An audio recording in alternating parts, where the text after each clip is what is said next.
Pashamylaram Sigachi company blast జరిగింది. ఆ బ్లాస్ట్కి సంబంధించి చాలామంది బాధితులు రోదనలు మిన్నడుతున్నాయి. ప్రస్తుతం మనం పటాన్చెరు ప్రభుత్వ ఆసుపత్రిలో ఉన్నాం. టంగుటూరు అంజయ్య స్మారక ప్రభుత్వ ఆసుపత్రిలోను. ఇక్కడ మార్చరీలో చాలామంది ఎవరైతే మరణించారో వాళ్ళకి సంబంధించిన బాడీలన్నీ కూడాను మనకు ఇక్కడ కనిపిస్తున్న ఈ యొక్క మార్చరీకి సంబంధించి మార్చరీలో ఉంచామని చెప్పేసి ఇప్పటికే కొంతమేర ఒక ఎంతమంది ఉంచారు ఏంటి అనేది ఒక కౌంట్ కూడా రిలీజ్ చేయడం జరిగింది. కానీ ఇక్కడ విషాదకరమైన ఘటన ఏంటంటే దాదాపుగా కంపెనీలో 163 మంది ఉన్నారని చెప్పేసి కంపెనీ యాజమాన్యం ఒక లిస్ట్ బయటకు పెట్టింది. ఇందులో 163లో ఒక వ్యక్తి మాత్రమే పర్మిషన్ తీసుకొని బయటకు వెళ్ళారు. మిగతా 162 మంది ఇన్సైడే ఉన్నారని చెప్తున్నారు.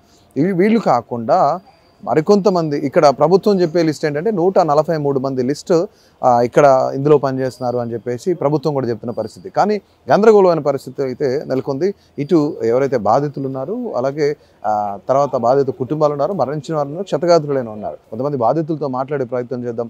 ఇప్పటివరకు మాకు ఎలాంటి సమాధానం ఇవ్వట్లేదు, ఎవరు చెప్పట్లేదు. అంటే అతనిది మొదటి రోజు ఆ రోజు జైన్ అయిన ఫస్ట్ రోజే జైన్ అంతకుముందు అయ్యాడు. కానీ ఫస్ట్ డే ఆ రోజు మండే రోజు ఆ కంపెనీకి వెళ్ళాడు అనమాట. జనరల్ షిఫ్ట్ వెళ్ళాడు.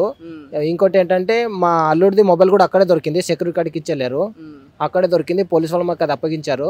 ఇప్పుడేమో వాళ్ళ కంపెనీ కాడికి వెళ్తే ఇక్కడ జస్టిన్ లేడు ఇంకా వెతుకుతున్నాము, ఇంకా దొరికే అవకాశం ఉంది అంటున్నారు.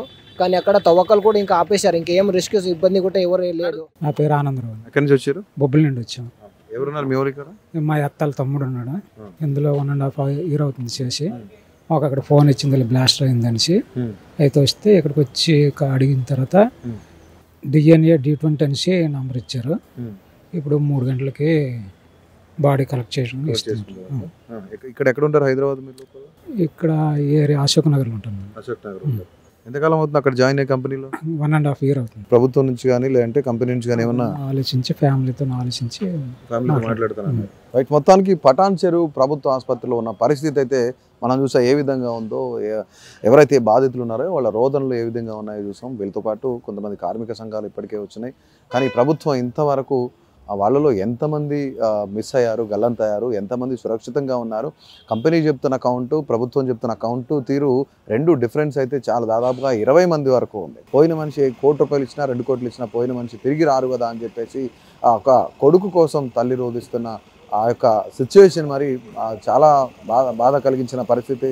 ఆ యొక్క పరిస్థితులన్నీ కూడా ఉన్న పరిస్థితి అయితే ఇక్కడ చాలా క్లియర్గా కనిపిస్తుంది. దానికి పటాన్చెరు ప్రభుత్వ ఆసుపత్రిలో ఉన్న సిచ్యువేషన్ అయితే ఇది. కెమెరా పర్సన్ దయాతో వసంత్, అభినవ్ భారత్, పటాన్చెరు.